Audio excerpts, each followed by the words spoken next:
Hello guys, how are you? I'm Manisha Varma. Welcome to Indian Aroma with Manisha Varma. Hope you are enjoying summer and trying our recipe.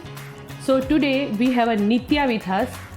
She is going to show some really authentic and delicious recipe, and she is going to share her unique style of the making biryani with us.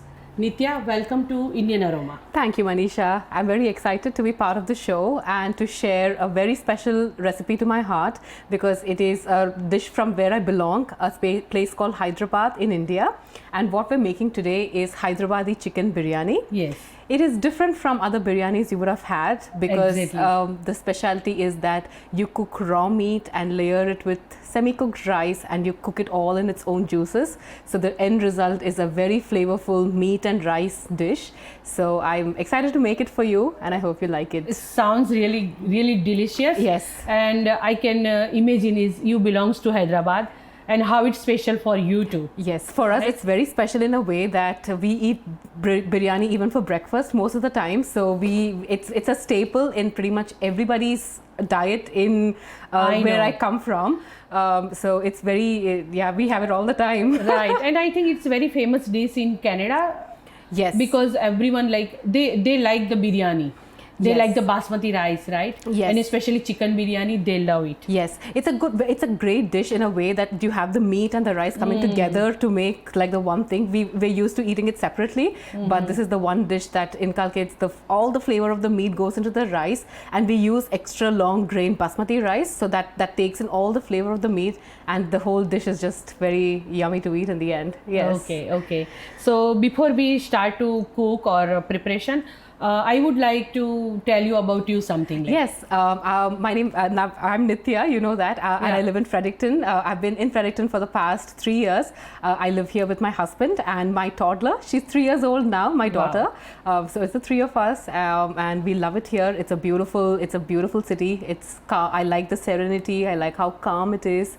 And we moved from Toronto, so I find so that difference was very stark when we moved. But now this is home, and I can't see myself living anywhere else. That's good. And I love this opportunity because I'm in Fredericton, which is now my home, and to share a recipe that comes from where I was born. So it's just it's a beautiful feeling to share, right? It's a beautiful culmination, I feel like. So thank you. That's why you are here with Indian Aroma, right? Yes. Okay, so maybe we can start this and you can explain about your ingredients and other stuff. Yes. So what I have here is chicken thighs. About 1.5 kg of chicken thighs, and we're going to marinate this with a couple of ingredients that you see here. So I'll start with adding some yogurt. So this is marinade preparation, right? Yes. Yeah. So we're going to marinate. The longer the meat marinates, it's the better. So it's preferable that you marinate it and leave it overnight, and then you kind of layer it in the morning. But we could eat it just we could make it fast. It's a very versatile dish. Like the longer you leave it, the flavor is better. But it still doesn't take away. Even if you were to just marinate it and just cook it, it still won't take away from a lot of it. And what I have here is ginger and garlic. I've made it into a paste, so I'm going to add some of that. And here I have 2 slit green chilies and mint and coriander that have been finely chopped together, and I'm going to leave some of it out because we're going to use it for the rice. So say about a cupful of mint and coriander. So how much those ingredients is very important, like for?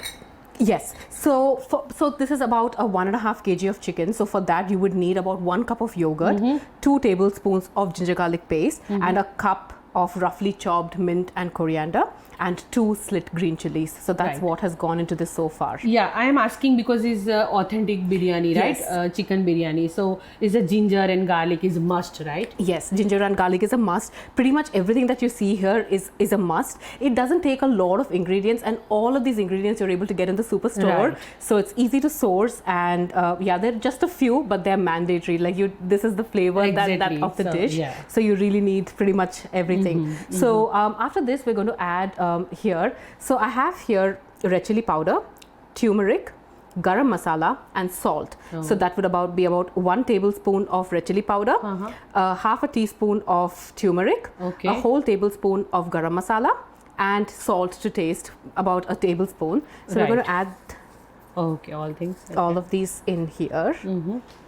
And to this is cinnamon, so I'm going to add 2 whole cinnamon sticks. They're also ground and put in the powder, but we also like to leave some whole, because the whole spices, they taste different. When you grind it, when it gets that heat, it's a little bit different, but when you put the whole spices in, it's just a different so that is taste. the authenticity, I think. Yes, that also adds to the authenticity. And I want to show you this here. This is called shajira.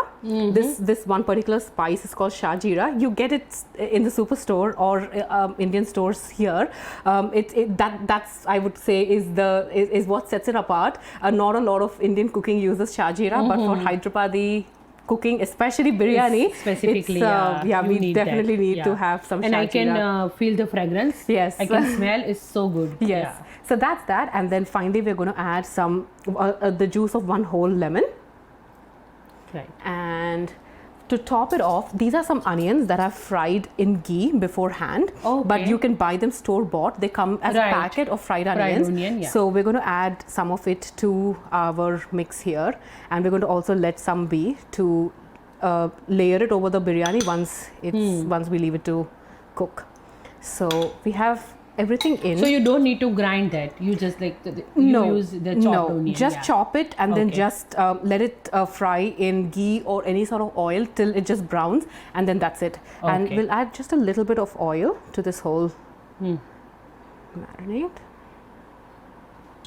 And that should be enough. And the garam masala you can buy in the from the store also, right? Yes. Or you can make at home if you like. Yes, I made this at home using just the ingredients that you saw in the whole masala, which is cinnamon, cardamom, and cloves. It's just a mixture of that, but you can buy it in the store. But yeah, you make your own. It tastes even better. So now that we have everything in, we're just going to have to give it a good mix. I'm going to use my hand because that's like the most authentic way that we do it. But yeah, like, you could use tongs or whatever, but as long as you're able to give it a really good mix and kind of incorporate all of it into the meat, then you should be good. It doesn't matter the way you do it, right? So any celebration, it's biryani. You're sad, you're eating biryani. You're happy, you're eating biryani. So it's just like anything you're feeling, you just like biryani is like a go-to. So and when you know to cook, that would be more advantage, right? Yes, it's more advantageous to my husband, but sometimes to me too, because at the end I also get to eat it. So and that's the thing, sometimes people feel that it's very hard to cook, but it's not really. Once you try, and you try, then you become a pro, right? And once you know what the technique is, and once you've cooked it enough, you kind of figure out your own sink, and you exactly know that, I did this last time, so it was better. I didn't do this, so you just have to make it enough number of times to kind of find that biryani that you really liked and that works for you and like your family.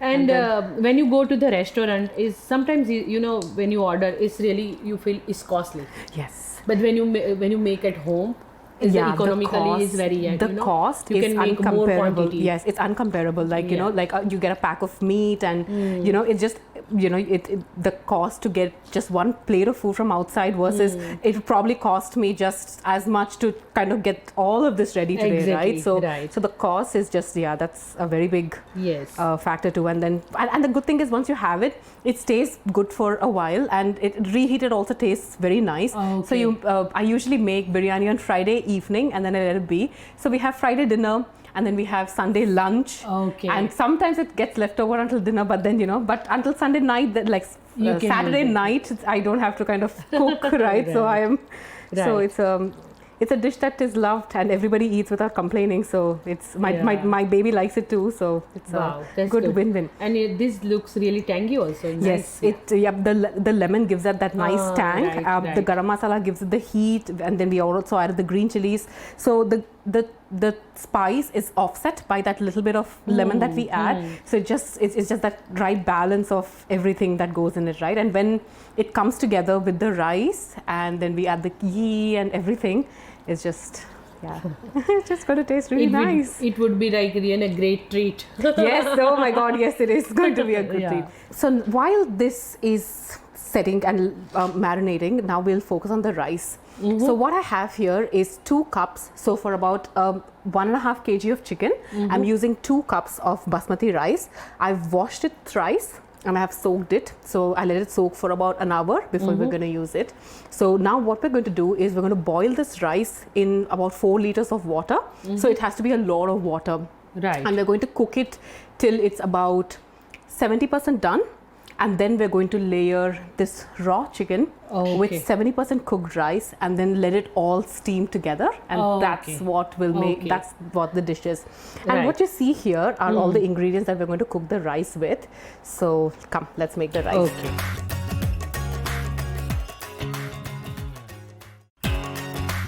So the water is already boiling here. And here again I have 2 cinnamon sticks. I have 2 star anise. I have a couple of cloves. Okay.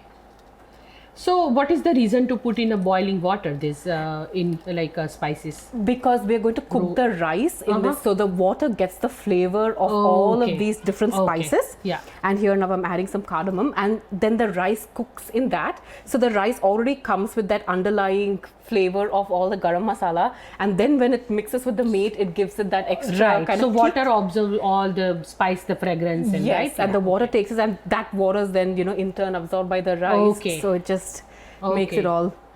Yeah. I'm going to add also 2 green chilies and my secret shajira that I spoke about earlier. Right. So we're going to add some of that. And what I'm going to add, so which is going to set it really apart, is we're going to add squeeze a whole lemon in it, and also drop the rind in it, and we're just going to let it all come to a nice boil.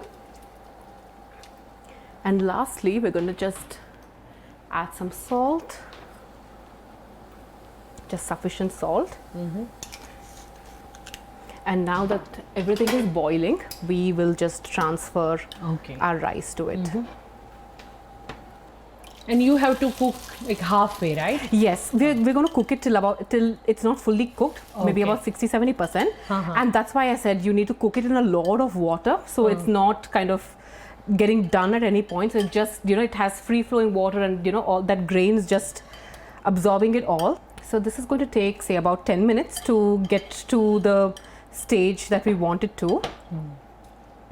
Now that it's here, let's just give it a good mix.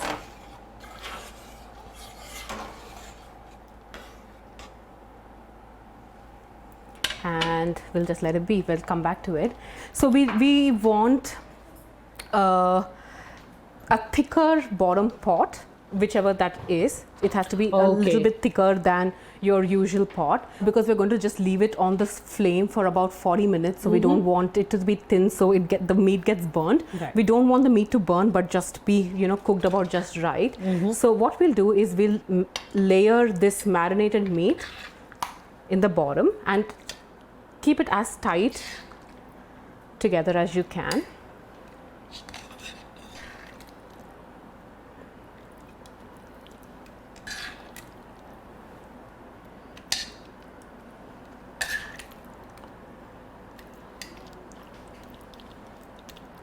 Preferably in a single layer, but it really doesn't matter, because it's going to have so much heat in it that it's still going to cook. So just make sure you're getting all of the spice and all the stuff all the together. Good stuff in. Yes. Yeah.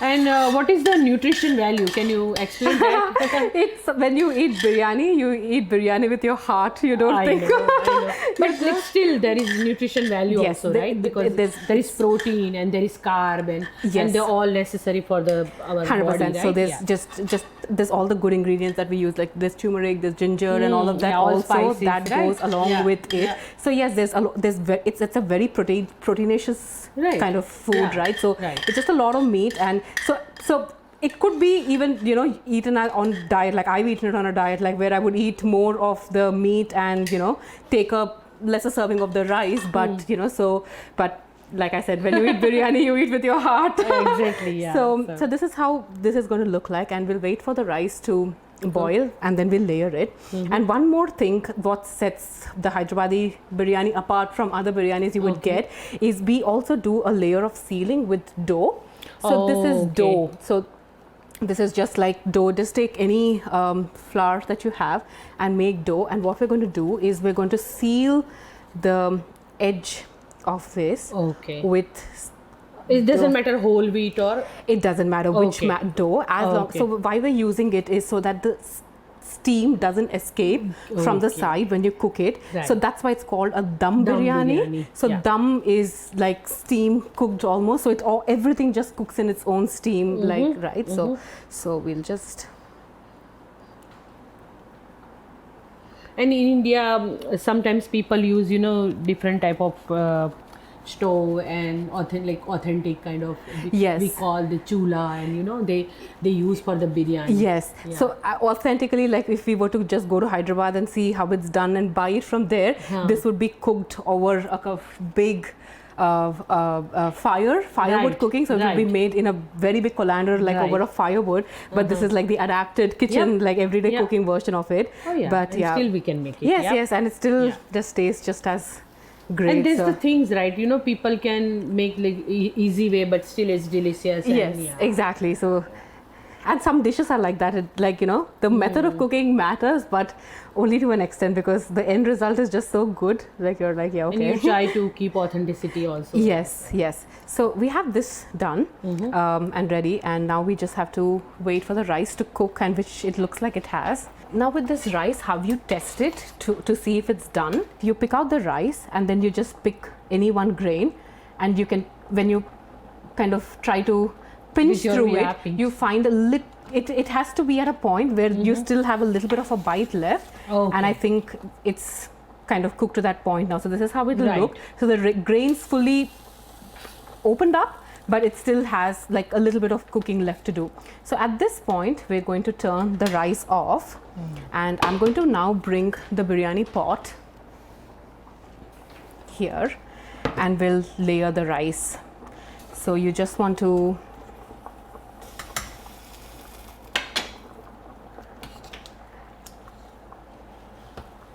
drain the water as much as you can. So it has to be dry before it goes in here. And then you just layer this rice.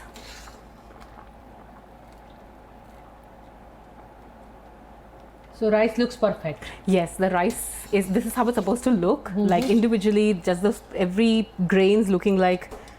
So you are not going to remove that whole spices, right? No, we'll let the whole spices cook. But some people don't like that bite of the whole spice that you get in the rice. So if you're one of them, then what you can do is you can add all of these masalas to a muslin cloth and just leave the muslin cloth in the rice. So that way you just get the flavor, but you don't really get the bite, right? So now we have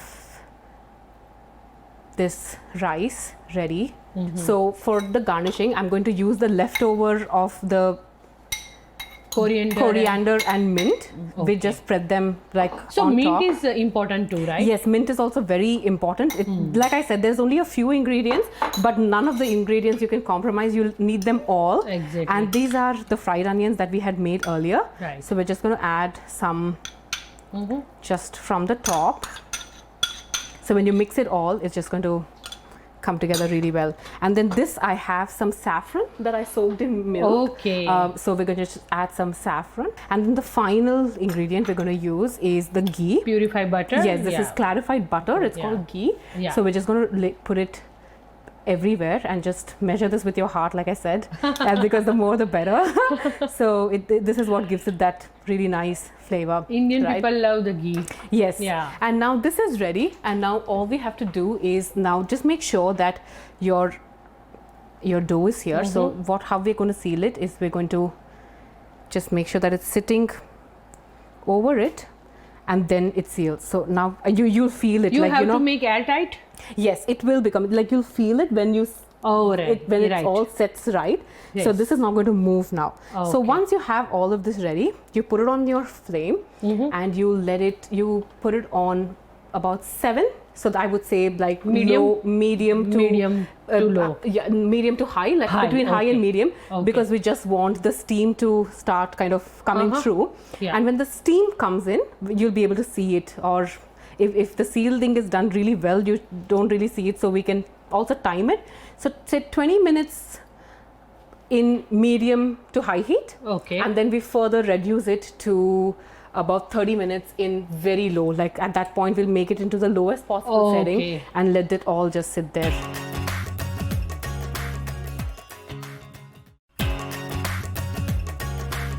So Manisha, this is ready. We cooked it on medium to high flame for 15 minutes till we saw the steam coming out. Okay. And then we let it simmer for about 40 minutes on the lowest heat, and now it's ready.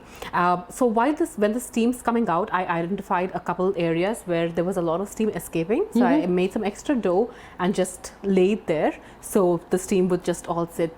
So another thing is you don't necessarily have to do the put the whole dough always. That's just the authentic way of doing it. Right. But what also is equally effective is if you were to have foil paper and just cover the bowl with the foil paper, and then lay your lid, and then add some just a little bit of weight on it. If you don't have weights, you could just fill a bowl of water, like a pretty big bowl with water, and just leave it on top of it. Just that weight kind of helps that steam set in. Okay. So it has been cooking for about close to 1 hour, and we'll just let it rest for about a minute or two. And now let's open it to see how it's going to look like. So you have to be quite careful because it's very hot, right? Because it also has a lot of steam. Inside yes, still, so you have to be careful to make sure that you're not opening it towards you. Just open it away from you. I'm sure people will try this. Well, I hope so too. Yeah. This usually just comes off in one go, but because we did like all of the mix and match, but I don't think it'll hamper us from just digging in. So now it's ready to serve, right? Yes, it's ready to serve. So when you serve, you need to take some precaution or something like? Not really. Like it's all cooked and it's meat and rice. So you just want to dig deep enough so you're getting the meat along with the rice, and then you just lay it here. So if you can see, this was raw when we put it in, but it's cooked very well to the bone now at this point when you see it. So and then there goes some flavorful rice. And because you put saffron in that, so that's why it colors comes like this. Yes, right? the saffron and the turmeric and the red chili powder add to this unique color. So we haven't added any food coloring, and that's just how it's really good. You didn't put any artificial color. Yes, we don't have any artificial color or anything in it. It's just the natural stuff. It's just the natural flavor colors from all the ingredients that we added. That's giving this dish the oranges and the yellow and So this is our authentic Hyderabadi chicken dum biryani. Such a delicious and good presentation also. Yes. It's amazing. Yes. Thank you so much, Nitya. You're very welcome. Thank you for the opportunity to let me share a recipe that's so close to my heart with your audience. We are so grateful for you, and you saw that the authentic recipe, and I'm sure people would love it. Yes, I hope so too. Yeah, and maybe they will contact you to ask more. Please do. I'll be more than happy to answer any questions if you have about what to do and all the technicalities of it. But and I hope if there was somebody who's thinking that, oh my God, biryani is a hard dish to make, it's not. Right. You just need a couple ingredients and you need some time and some patience, and you'll get a great biryani in the end. I know. Thank you so much. Thank you so much for watching us. Keep watching.